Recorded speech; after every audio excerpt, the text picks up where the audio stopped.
Bom dia, irmãos. Que a graça e a paz do nosso Senhor Jesus esteja com todos. Momento muito alegre e agradável quando a gente para estudar a palavra de Deus, né? Para a gente esmiuçar, a gente analisar e contemplar a palavra de Deus. E é muito bom quando a igreja se reúne para adorar ao Senhor. É muito bom quando a igreja se reúne em amor para adorar a Deus. Por isso eu peço para que os irmãos abram a Bíblia em 1 Coríntios 13. O pastor nos sugeriu de trazer alguns estudos, né, ao longo desse mês. E o primeiro tema que ele pediu para a gente trazer foi a respeito do amor, né, em 1 Coríntios 13. E o tema desse estudo eu coloquei como as maravilhas do amor. Todos acharam 1 Coríntios 13? Ó soberano Deus e Pai, que privilégio é que o Senhor concede a essa igreja, que privilégio que o Senhor concede a este humilde servo, ó Pai, a cultuar o Senhor, a engrandecer Teu nome, mesmo em meio às nossas falhas e dificuldades, ó Deus. O Senhor nos exorta, o Senhor nos orienta a limpar, Deus, nossos pés diante do Senhor, a nos limpar, ó Deus, pedir perdão das nossas falhas e pecados, ó Pai, e nos colocar na Tua presença para exaltar Teu santo nome, porque o Senhor é santo, o Senhor é digno de adoração e louvor. E eu adoro ao Senhor, ó Deus, por essa igreja que está aqui, por esses irmãos, Deus, por o Senhor nos conceder, Deus, esse privilégio, nos abençoar com fé, com sabedoria, nos abençoar com o Teu Santo Espírito, Deus, para prosseguirmos para o alvo, Pai. Por isso eu rogo as bênçãos do Senhor nesta manhã. Abençoa este humilde servo, Deus, que vai trazer a Tua mensagem. E anima nós, ó Deus, como igreja, para que possamos amar, para que possamos permanecer, perseverar, Deus, no Teu Evangelho. Em meio a lutas que temos, nós não temos como reclamar, ó Deus, porque o Senhor nos concede tudo o que a gente necessita e precisa, Pai. Por isso nós damos graças ao Deus pela Tua palavra, damos graças ao Senhor por tudo, ó Deus. E pedimos que essa igreja frutifique no Senhor, no amor genuíno da Tua palavra, Pai. Em nome de Cristo nós adoramos ao Senhor. Em nome de Jesus, amém. Todos acharam? 1 Coríntios 13. Vamos ler lá.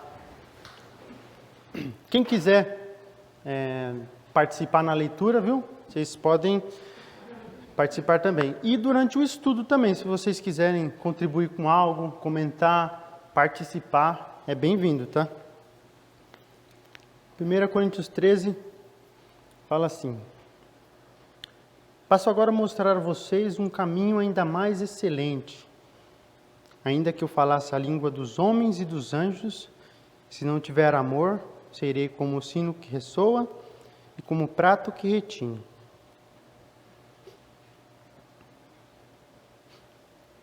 Ainda que eu tenha o dom de profetizar e conheça todos os mistérios e toda a ciência, ainda que eu tenha tamanha fé, a ponto de transportar montes, se não tiver amor, nada serei. Ainda que eu dê aos pobres tudo o que possuo e entregue o meu corpo para ser queimado, se não tiver amor, nada disso valerá.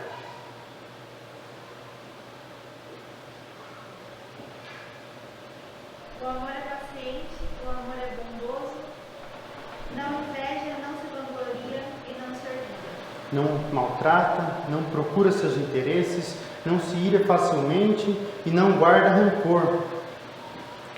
Não se alegra com a injustiça, mas regozija-se com a verdade. Tudo sofre, tudo crê, tudo espera, tudo suporta.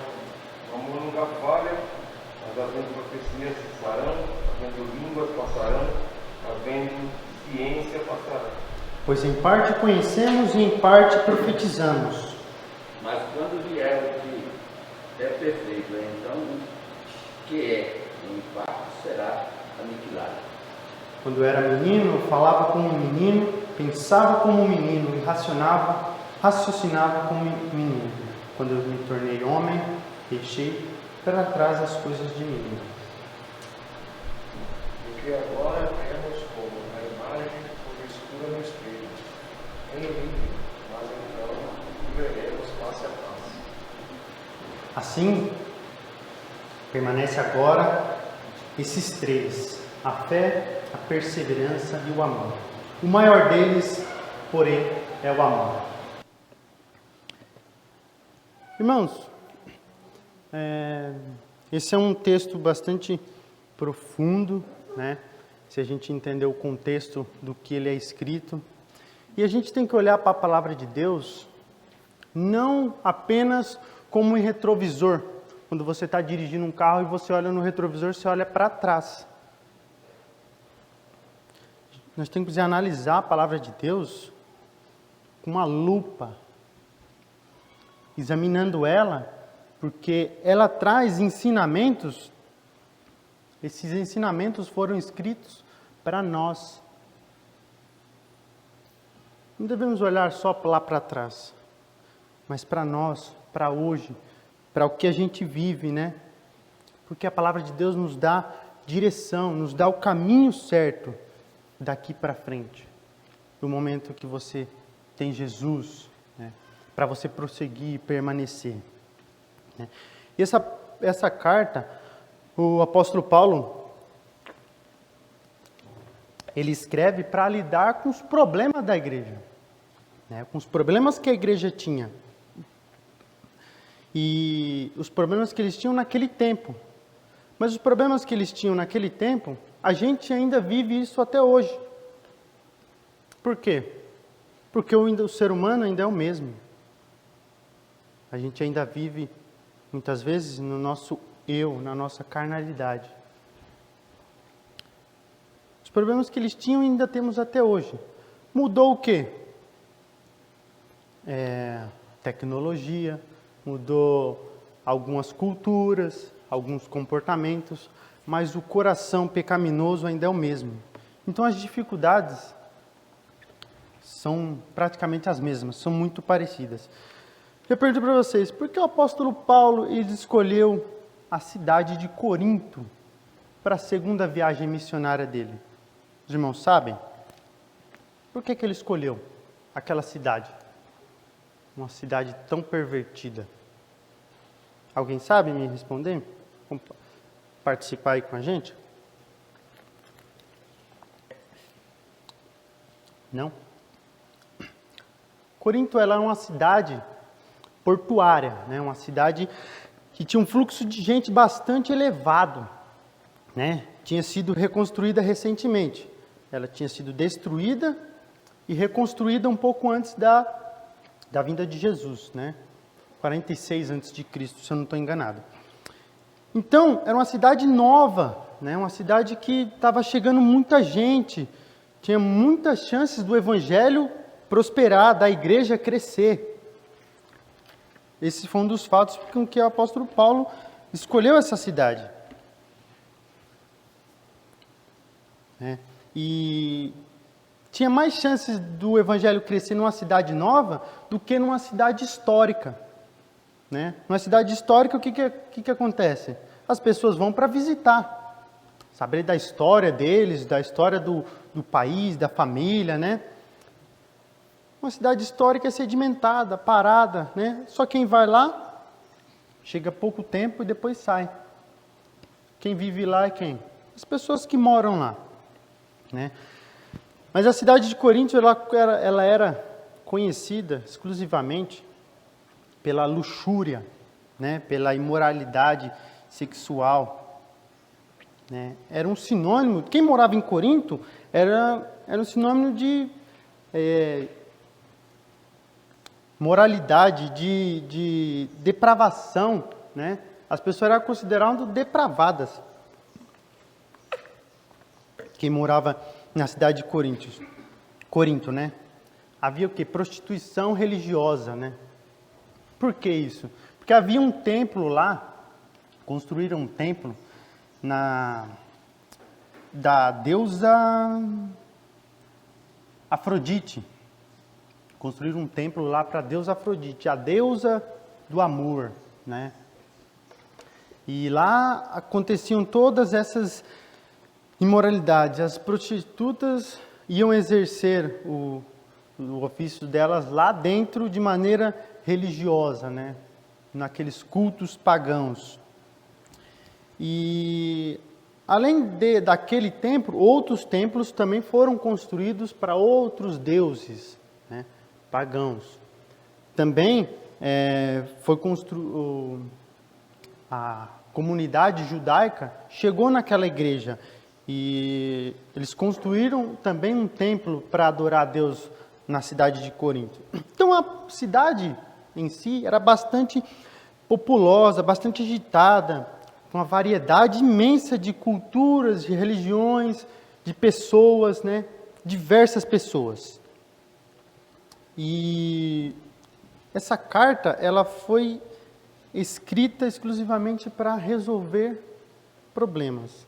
Porque o contexto daquela cidade era muito depravado, né? Coisas que são totalmente contrárias à palavra de Deus. E quais são essas coisas, né? O apóstolo Paulo, ele descreve, ele trata esses problemas no decorrer da carta de Corinto. Da carta para a igreja de Corinto, né? Divisão na igreja. Primeiro problema. O que acontecia lá? Alguém sabe por que a igreja estava dividida? Alguém lembra?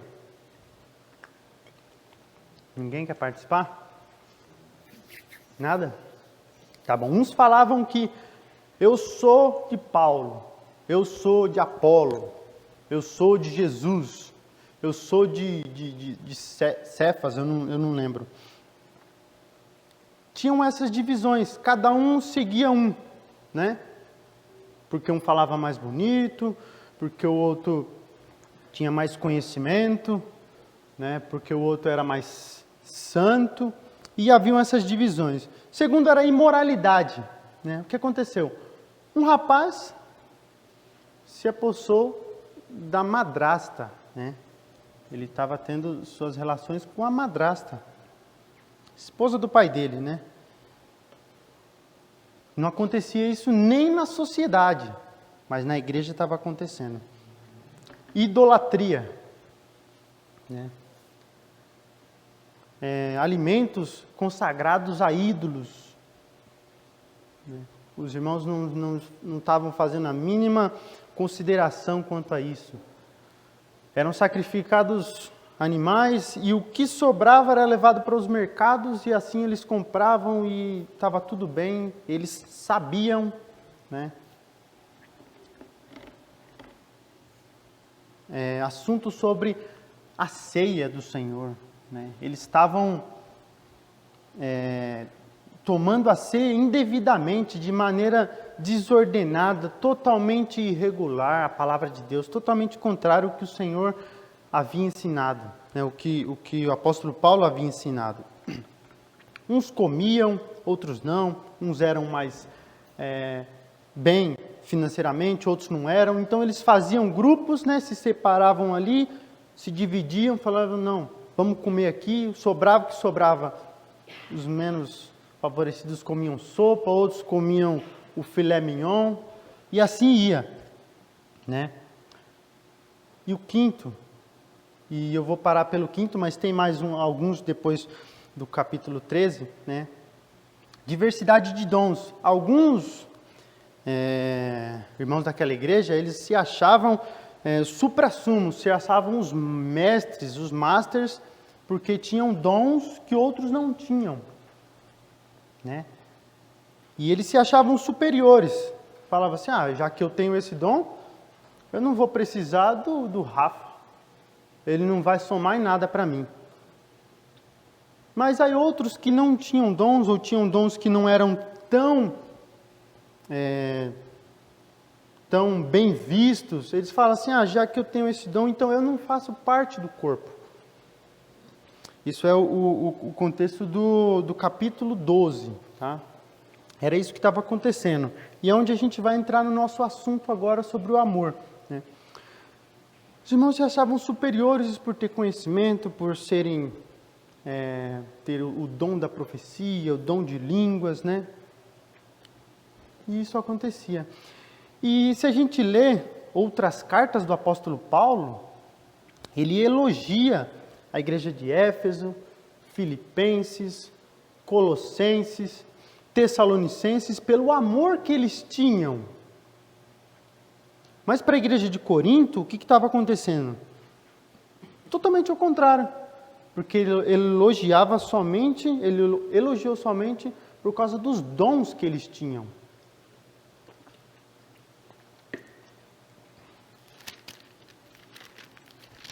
Vê se eu acho aqui.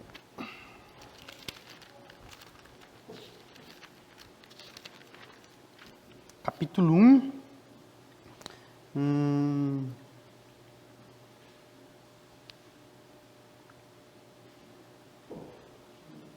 Eu não anotei aqui, mas se alguém achar e puder me ajudar. Paulo elogiando sobre os dons.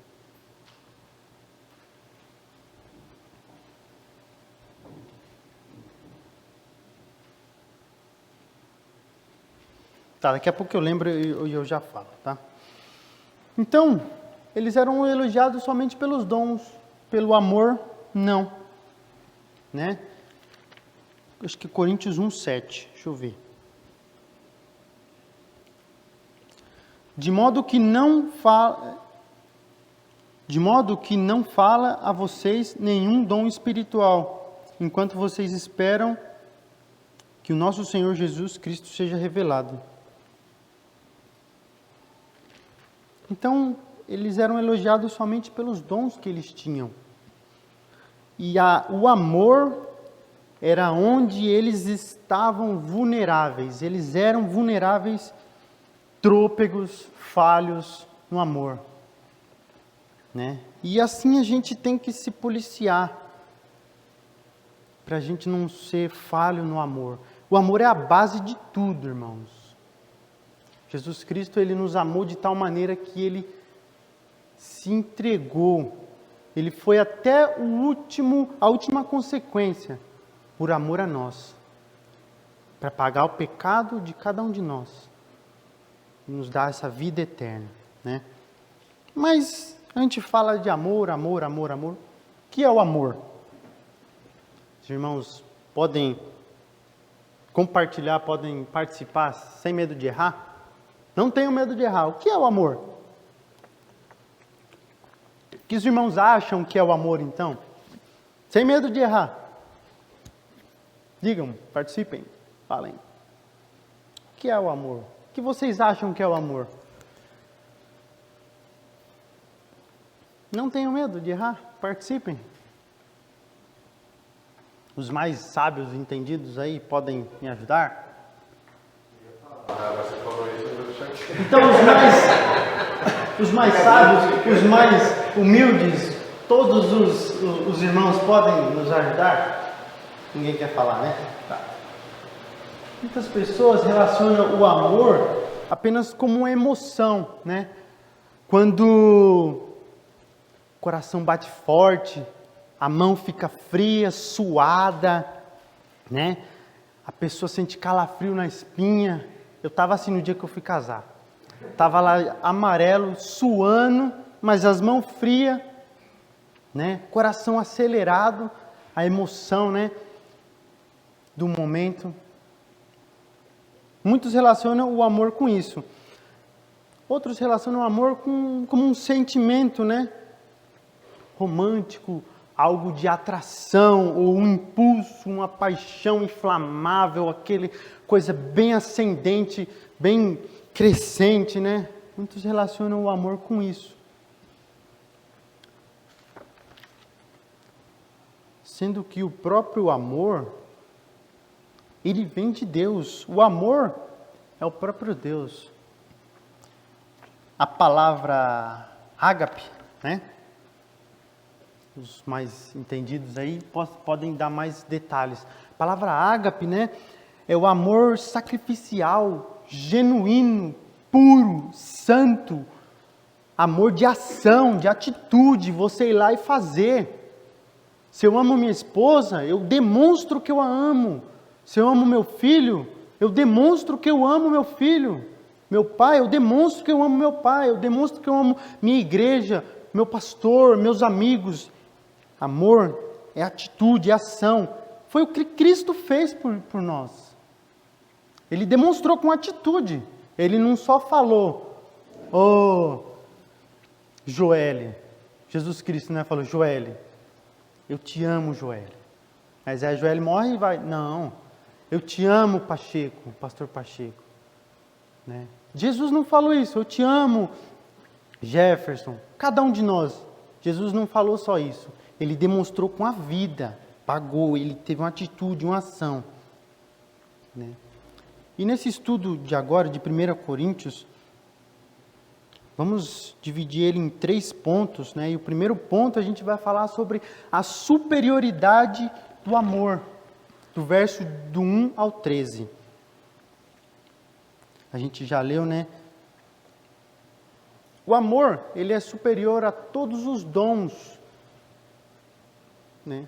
E falando isso em relação ao contexto do capítulo 12, que o apóstolo Paulo trata, né? Naquela igreja, naquele tempo, os dons eram as coisas mais extraordinárias para eles, né? Tinham dons que eram os dons tops, né? O suprassumo do dom. E quais dons eram esses? Dom de línguas, profecia, conhecimento, né? Tinham outros. Fé, de contribuição sacrificial, tanto com a vida quanto em recurso, né? Esses eram os dons. E aquilo que estava acontecendo, estava havendo aquela divisão. Um falava, eu sou mais excelente aqui porque eu tenho o dom do conhecimento, né? E ainda se inflava, se ensoberbecia e falava, eu não preciso da Gláucia. Né? Eles tinham aqueles dons como uma realização pessoal, algo para eles, para o eu, não para a igreja, para vocês, para servir ao outro.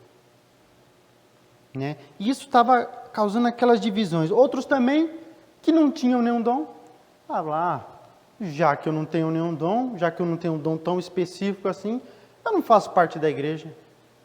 Né? E o apóstolo Paulo, ele ilustra isso falando da anatomia do corpo, né? Se eu não sou olho, já que eu sou olho, eu não preciso da mão, né? Ele faz essa ilustração no capítulo 12. Isso estava acontecendo. Mas observem bem a comparação, as comparações que o apóstolo Paulo faz nos versículos 1, 2 e 3, no final de cada versículo, 1, 2, 3, quando ele fala assim, se não tiver amor, serei como o bronze que soa e o sino que tine. Né? No verso 2, quando ele fala, se não tiver amor, nada serei, não vale nada. No verso 3 ele fala, se não tiver amor, nada disso valerá. Nós vamos entender isso. Se não tiver o amor, se você não fizer para a sua igreja, para Deus, para a sua família, com amor, não vai valer. Isso vai incomodar. A gente ofende as pessoas quando não fazemos com amor. Quando a gente orienta alguém, quando a gente exorta, quando a gente chega para um irmão, para um amigo e fala, cara, você não está fazendo certo. Se você não mostrar a luz da palavra de Deus e a ação de Deus, vai agir naquela pessoa, você demonstrando esse amor, ela vai se arrepender. Ela não vai ser dura. Sabe? Mas quando a gente faz de qualquer jeito, só porque a gente está com raiva, eu estou com raiva do que ele fez, isso me incomodou, isso ofende as pessoas. Se você não for com mansidão, com sabedoria, com domínio próprio, com todas as virtudes do Espírito,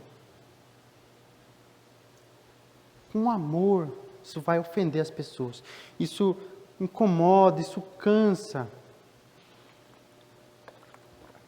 Entende? E no verso 1, não sei se os irmãos já tiveram a curiosidade de saber, quando ele fala assim: ainda que eu falasse a língua dos homens e dos anjos, se não tivesse amor, serei como o bronze que soa, o sino que retine.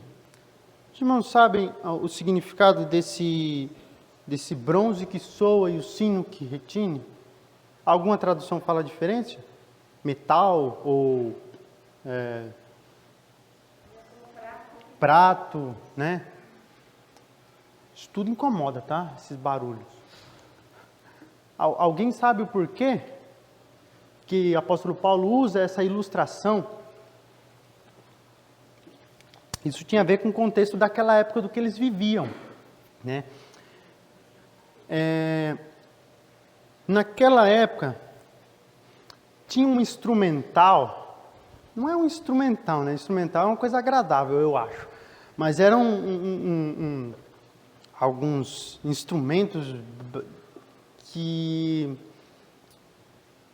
eles usavam para convocar, né, os seguidores de deuses pagãos para cultos, né, de mistério, cultos pagãos que haviam naquela época.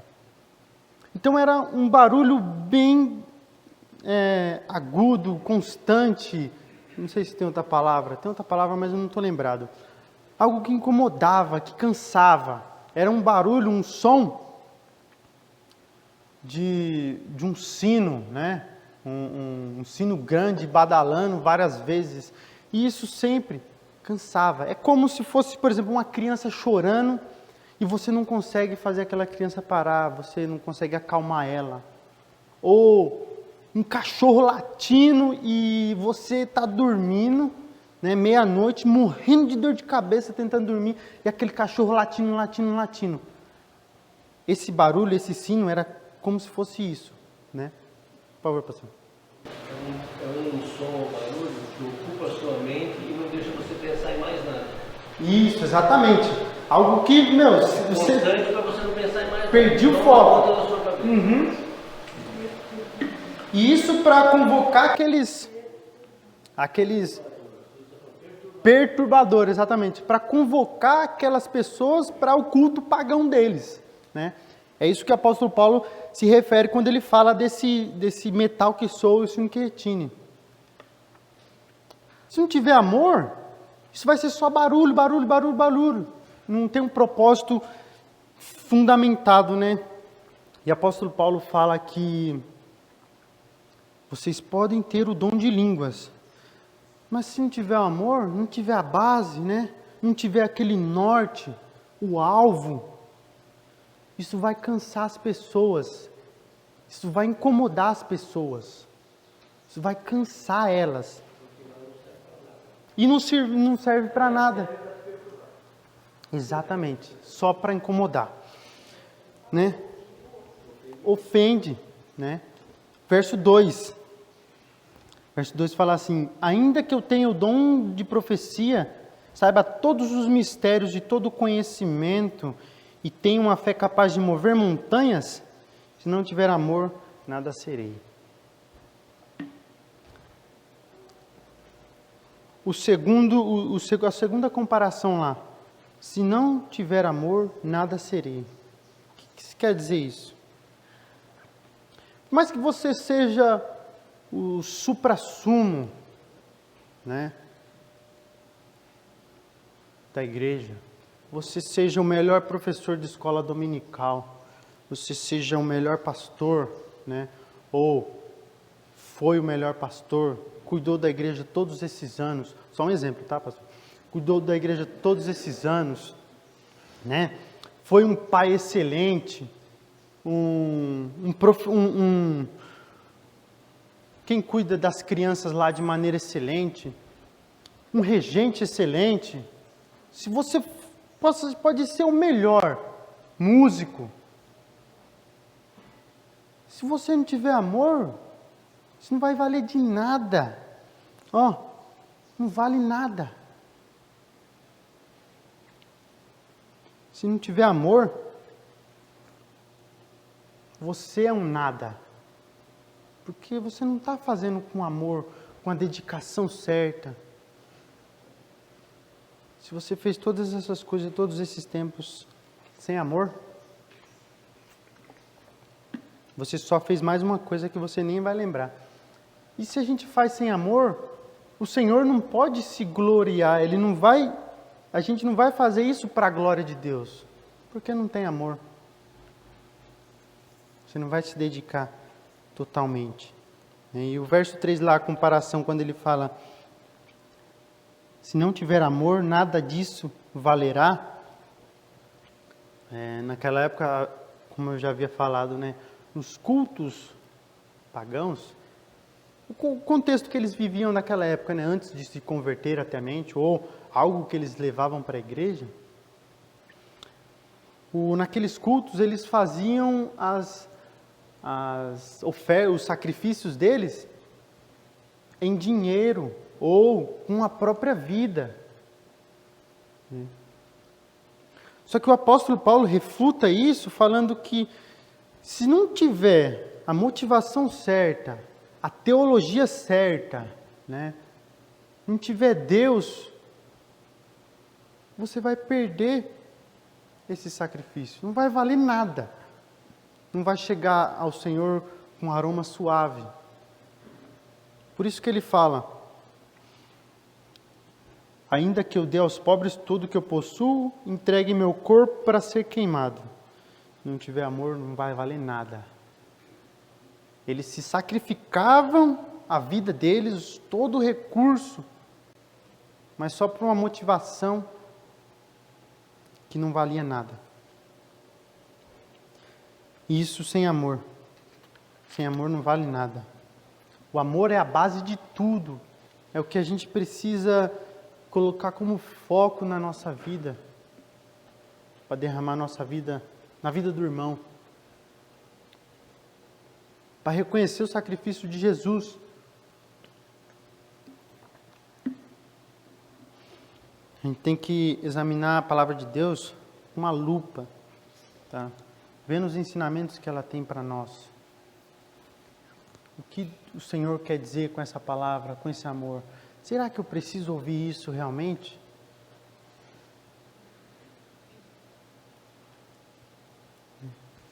A igreja precisa de amor? Sim, a igreja ela é fundamentada e baseada no amor. Agora, no segundo ponto, nós vamos ver as virtudes do amor, do verso 4 a 7. O amor é paciente, é bondoso. O amor não inveja, não se vangloria, não se orgulha, não maltrata, não procura seus próprios interesses, não se ira facilmente, não guarda rancor, não se alegra com a injustiça, mas se alegra com a verdade. Tudo sofre, tudo crê, tudo espera e tudo suporta. Aqui o apóstolo Paulo, ele define o amor, ele define o amor falando o que é o amor, o que não é o amor e o que o amor faz.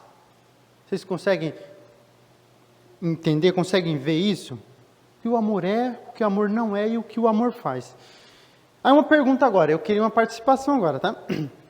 Não se acanhe em participar. Quando a gente lê, né, essas características que o apóstolo Paulo fala do amor nesses versos de 4 a 7, vocês acham que o apóstolo Paulo ele queria ensinar, né, a igreja sobre sobre algo romântico, sobre uma poesia que a gente pode ler numa cerimônia religiosa, numa cerimônia de casamento ou numa cerimônia de bodas, né? Você acha que era só para ser algo bonito? Você acha que esse capítulo 13 era para isso? Para ser algo, para ser lido no casamento? Pode ser lido sim, é bonito, as palavras são bonitas. Mas é com esse fundamento, com esse propósito? Uma poesia, o amor, tudo sofre, tudo crê, né? Tem uma música muito bonita. No final dela fala, o amor jamais acaba.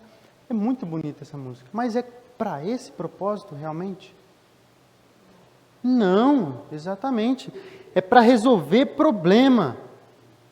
Com certeza não. O capítulo 13, ele é profundamente exortativo, né? É para resolver BO, né? Problema. No casamento, uma ilustração seria as freiras usando aliança que elas são casadas com Jesus. Exato. Seria essa, Né? É muito mais bonito, muito mais coerente ali, espiritual, Mas não era para resolver BO, problema. O que a igreja estava tendo dificuldade, era para isso, né? E o verso 4 diz assim, o amor é paciente, né? E aqui traz uma ideia de que, uma ideia bem profunda, de que o amor ele tem uma capacidade infinita de suportar com longanimidade, né? Ele vai ser atingido, vai ser ferido, vai ser afligido, mas ele vai suportar, ser paciente. Eu estava estudando, tem uma palavra, paciente tem 2 palavras no grego, eu não anotei que eu não ia saber falar, mas uma delas é ser paciente com pessoas, né? E isso é a ideia que o apóstolo trata aqui. É o paciente com pessoas, você suportar com longanimidade. E é o que eles estavam tendo dificuldade lá, né? E a outra palavra é bondoso. Ser bondoso aqui, ser benigno, né? Traz a ideia de você ser bom, né? Você suportar aquela agressão, né? Você ser agredido, mas não agir de maneira igual, você não pagar com a mesma moeda, sabe? Essa é a ideia quando ele fala benigno, ou bondoso, né? Tem várias traduções aí.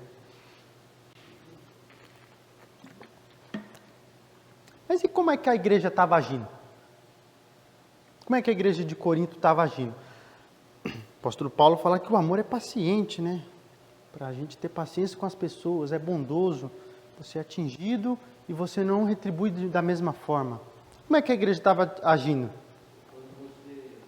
Quando você começou a leitura, você leu o finalzinho do capítulo 12, 31, você dizia, eu passo a mostrar-vos ainda um caminho de sobremodo excelente. Então a igreja não estava agindo. Não, se ele fala isso, Vou mostrar como que é. é uma condição, né? Falou, mas se vocês não estão fazendo isso, o certo é esse. O melhor é esse. O melhor é esse, exatamente.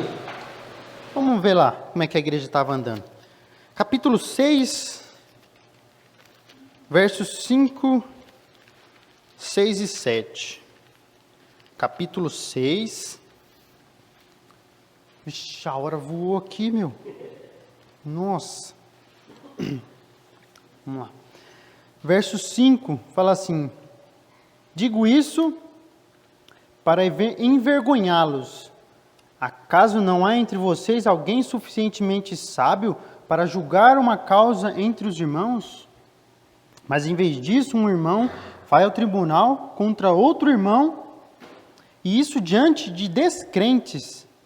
O fato de haver litígio entre vocês já significa uma completa derrota, porque não preferem sofrer a injustiça, porque não preferem sofrer o prejuízo. Olha o que estava acontecendo aqui. Eles tinham problemas dentro da igreja e eles não resolviam ali dentro. A gente tem um problema aqui, a gente não resolve aqui, a gente vai para a justiça lá. Ó. Eu vou batalhar contra quem aqui? Olha só, batalhar contra a minha mãe, né? Eu vou na justiça para tomar o que ela tem, que já é meu. Olha só, né? Briga safada essa. Ó, em vez de eu resolver na minha família, na minha igreja, eu vou para os de fora, resolver coisas da minha casa. É o que ele estava falando aqui. E o apóstolo Paulo fala assim, eu falo isso para envergonhar vocês. Porque vocês, não tem entre vocês alguém que seja juiz para isso? A igreja estava agindo assim. O remédio para tudo isso é o amor. É a gente saber agir, não agir de má fé. Não eu querer agir de má fé com a minha própria mãe, que dá tudo por mim. Não dá para trocar uma ideia? De verdade, eu até já estou aceitando a ideia que vai ter confusão na igreja, né? Porque não devia nem ter. Ele vai ter, já que vai ter, tem alguém que pode ajudar a resolver? Não é? Vocês têm dons de conhecimento, né? Pessoas sábias, né? Era o dom dos dons mais... Vocês não têm entre vocês alguém que seja amoroso para resolver esse problema, ajudar vocês? Irmãos, estava faltando amor naquela igreja. E que isso não aconteça na sua família, nem na minha e nem na nossa igreja. Porque quando a gente chegar a esse ponto de resolver fora,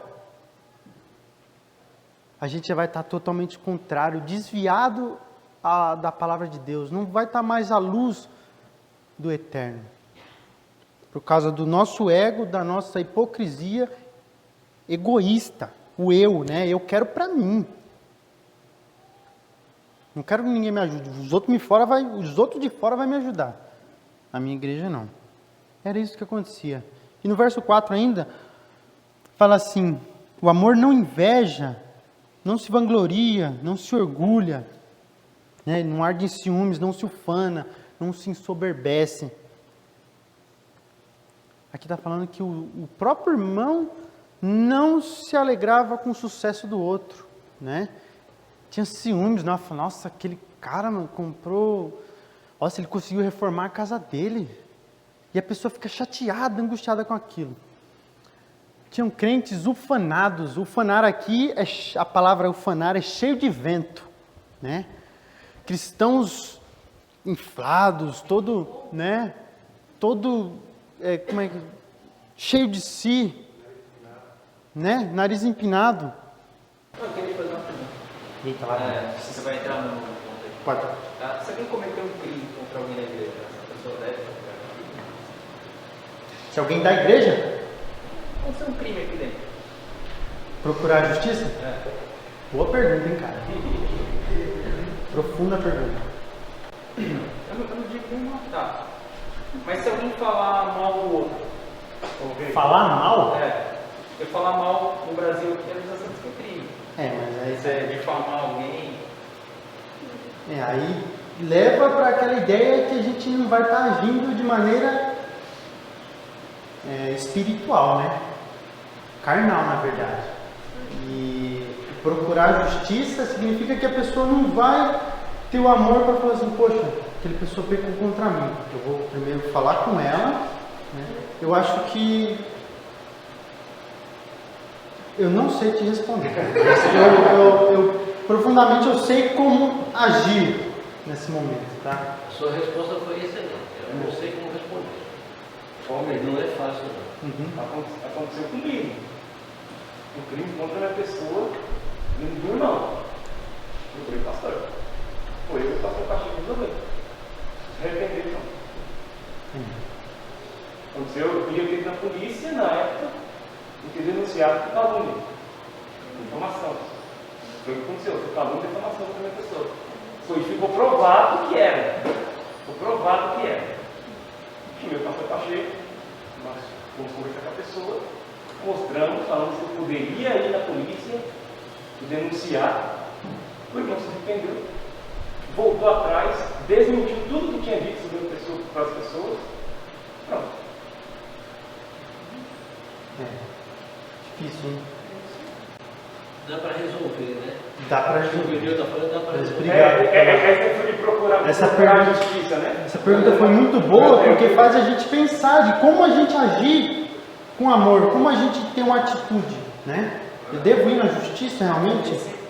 Agora a pergunta do Rafael tem um outro alcance, porque hoje em dia a gente tem instituição já do Estado e depende do que acontecer, o Estado tem que intervir.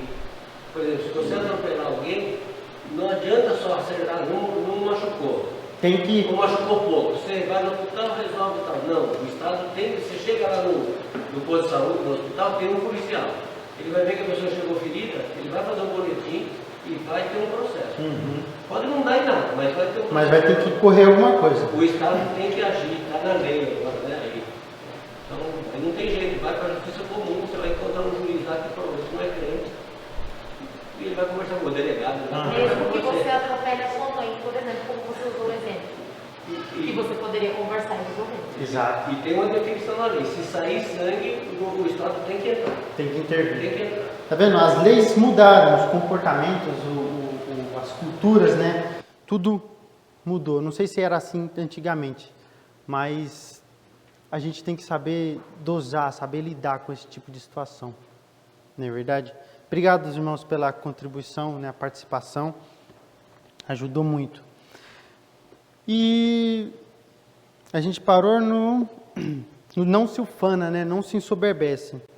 Os irmãos estavam soberbos, eles estavam nem aí com o que estava acontecendo com os outros irmãos. E a igreja estava agindo assim. Né? Tem um verso aqui, mas eu não vou citar, não, senão vai seguir. E Paulo diz assim: tudo isso está acontecendo na igreja. E tudo isso acontece ainda até hoje. Soberba, vanglória, vaidade, que é tudo contrário do amor. Verso 5 lá fala: não maltrata, não procura seus interesses, não se ira facilmente, não guarda rancor. Né? O amor é contrário do egoísmo, contrário do eu. Né? Eu costumo pensar, eu não vi isso em nenhum lugar, mas eu costumo pensar que o eu é um fariseuzinho que tem dentro da gente, tá? E todo mundo tem. Todo mundo. Eu tenho quase certeza de afirmar isso. Fariseu é uma palavra bem forte, tá? Né? É um fariseuzinho que a gente tem dentro da gente, o eu. Que ele só quer o melhor para nós, para mim. Né? Esse é totalmente egoísta, contrário ao amor. Como se ufanar, né? Isso, exatamente. Porque tem o fariseu bom que conhece a Escritura. Não, sim, mas o hipócrita, né? Ele estufa o peito e vira juiz. O sepulcro caiado que Jesus relata. E verso 5 ainda fala assim: se não tiver amor, né, o amor não se irrita, não suspeita mal. Muito interessante aqui, quando ele fala que o amor não se irrita, não se ira facilmente, não guarda rancor, não suspeita mal. É porque o amor não é melindroso, não é delicado, não é superficial, ele não está predisposto a se ofender quando é agredido. Né? É isso que fala quando o amor não se irrita, não guarda mal. O amor ele não espera o pior das pessoas, mas espera o melhor das pessoas. Irmãos, a gente tem que reconhecer, a gente tem que pensar bem, né? E admitir que nós somos em parte assim, tá? A gente sempre espera o pior das pessoas. Ou muitas vezes a gente espera o pior das pessoas. A gente tem que admitir a nossa fragilidade quanto a isso, senão a gente não consegue consertar. Né? Por exemplo, se alguém me toca, eu já fico ofendido, agredido. Né? Ah, a pessoa está me tratando desse jeito. É uma área que a gente tem que ser bem delicado em afirmar isso, em questionar. E você no seu interior pensa isso. Eu, quando era moleque, quando era menino, eu ia viajava com a minha mãe e meus irmãos, acho que para Paraíba ou Alagoas, a gente ia sempre. E tinha uma planta chamada não me toque ou dormideira. Não sei se vocês já ouviram falar. Né? Sabe quando você toca nela, ela se encolhe? Se fecha. Epa. Perdão. Se fecha, se encolhe. Delicado, igual esse microfone. A gente é frágil assim algumas vezes. Alguém fala algo, a gente já se fecha. Já é egoísta, rancoroso. Espera sempre o mal, você está esperando sempre que a pessoa venha falar com você para te colocar o dedo na cara. Pode ser que as pessoas façam isso, tá? E isso é errado também. Mas quando você vê que foi em amor, corrigir um erro, não seja rancoroso, né? Verso 6 fala: o amor não se alegra com a injustiça, não se alegra com a verdade. O amor não se alegra com a injustiça, mas se alegra com a verdade. Quantos minutos eu tenho ainda? 5 minutos. Não vai dar para terminar, tá? Havia naquela igreja uma imoralidade tamanha que o filho ficou com a madrasta. Mas o apóstolo Paulo não fica triste por isso, porque aquele rapaz ficou com a própria madrasta. Ele fica triste com a atitude e a reação da igreja, soberba, alheio ao que estava acontecendo, não tratando aquele pecado. Ele fica triste com isso. E aí qual a atitude que ele fala que tem que ser tomada? Os irmãos já sabem. Né? Ele fica chateado com a prática. Se alguém tiver curiosidade, capítulo 5, versículo 2 fala isso.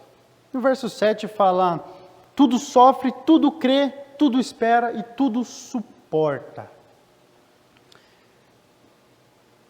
Significa que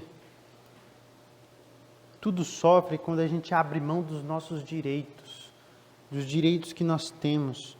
Mas que direitos são esses? Perante a lei? Perante a igreja de Cristo? Perante o tribunal de Jesus? Nós abrimos mão daquilo que é nosso por direito, para ver o irmão bem, para não criar uma contenda. O irmão fala algo que, poxa, acho que isso aqui eu devo filtrar, né? Não, tá bom. É meu direito de ir lá e refutar ele, né? Falar, poxa, isso não está certo. Mas muitas vezes fala assim, tá de boa, né? A vez estava brincando.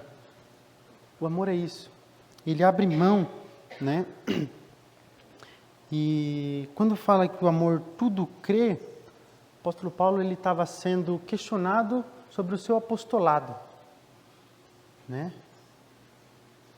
Alguns irmãos naquela igreja estavam questionando a sabedoria divina daquele homem. E o apóstolo Paulo fala que a igreja, regida pelo amor, ela crê no que recebeu de Deus. Ela vai receber, né? Ela vai esperar, ela vai suportar. O amor vai fazer tudo isso. É difícil, tá? Por isso que é uma carta que é para tratar, cuidar de problemas, resolver problemas. É algo mais lindo, maravilhoso, não. E último ponto, nós vamos falar sobre a eternidade do amor. Vou passar muito rapidamente, se caso eu não conseguir, eu vou só concluir, tá? O verso 8 fala assim, o amor nunca perece, mas as profecias desaparecerão, as línguas cessarão, o conhecimento passará. o amor não acaba. O amor de Cristo jamais vai acabar. Mas o dom e talento que eu tenho para tocar um instrumento, isso vai passar. Mas vai passar quando? O dom ou talento que o irmão tem para reger, isso não vai ser usado mais. Isso já vai passar. Para cuidar das crianças, aquela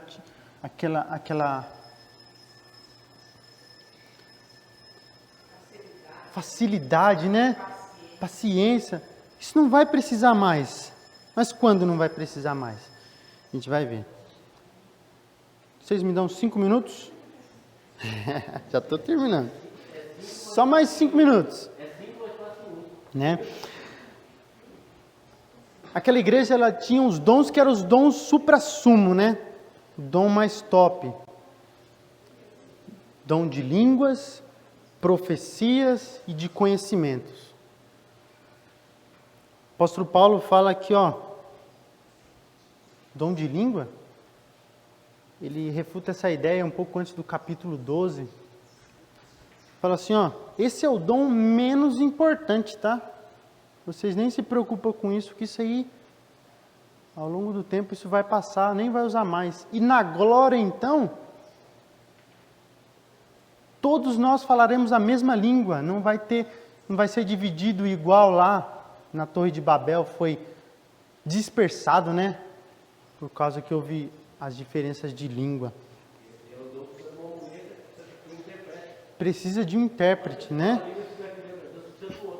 E tinha um dom que era o dom de profecia, né? Que era o falar a palavra de Deus, o proclamar a palavra de Deus, o dar um estudo, né? Isso na glória vai passar, isso não vai ter mais, né? E o que era o mais, para eles era o supra-sumo, vou usar um termo aqui, o santo graal dos dons. Por quê? Era o conhecimento, tá? Por quê?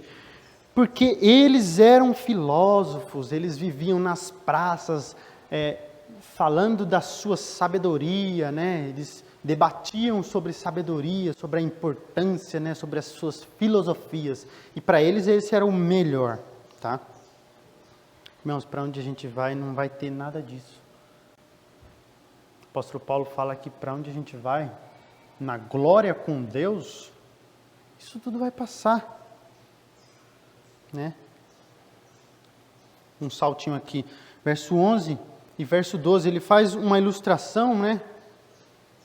Usando a figura do menino na infância e de um homem na maturidade. Fala que o menino é como se fosse a gente aqui, nessa vida terrena. E o homem com a sua maturidade, homem maduro, né?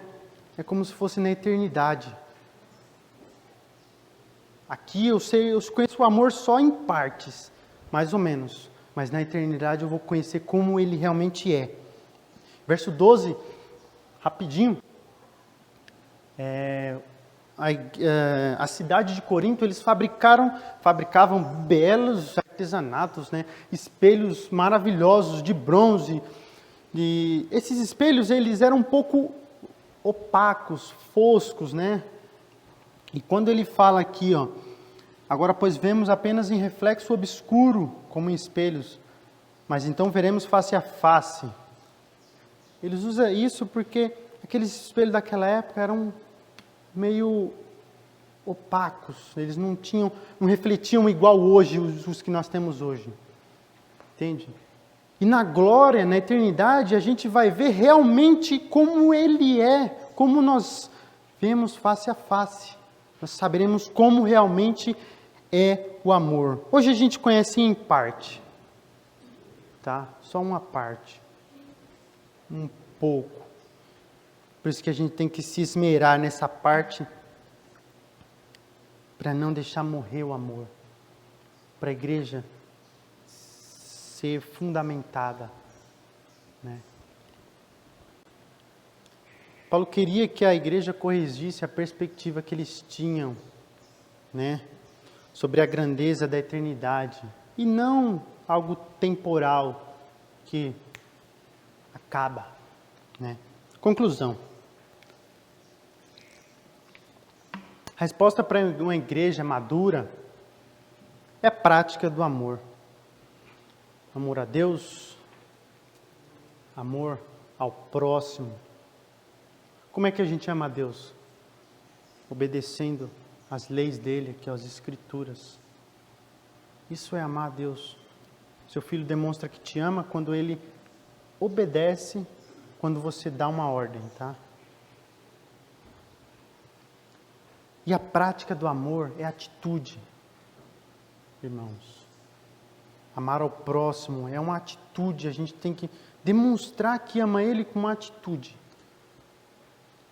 De alguma forma, não só falar, tá bom? Irmãos, que Deus nos ajude a ser uma igreja assim, sempre. Soberano Deus e Pai, louvado seja teu santo nome, louvado seja o Senhor Jesus pelo sacrifício do amor ágape, o amor perfeito, santo pelas nossas vidas, ó Pai. Nos ajuda a saber discernir, ó Deus, diversas situações que nós tivermos, Deus, como irmãos, para saber agir com maturidade, quando formos afligidos, sabemos como lidar, ó Pai, buscando conhecimento, buscando instruções de irmãos, ó Deus, para saber lidar com determinadas situações.